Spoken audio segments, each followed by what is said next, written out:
Eto na naman si Madam, ang higpit ng bantay ni Tita Lisa. Tingnan mo, tinuturuan pa siguro niya kung paano punasan. At talaga lang, Stella, ikaw na yung pinaka-striktong amo.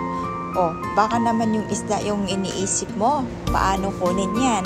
O, Tita Lisa, wag ganyan. O, tingnan mo, sinaway ka na tuloy, Tita Lisa, ganito daw ang paggawa, tita. Yo, yan, makinig daw sa kanya.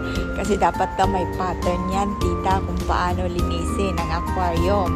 Palaging nakabuntot, nakabantay si Madam kung ano ang ginagawa ni tita sa bahay. Kasi nag-a-acting na amo. Nako naman, Madam. O, malinis na ba, Madam? Approve na ba sa'yo ang kalinisan, ang pagpunas ni tita? Kumikinang na ba?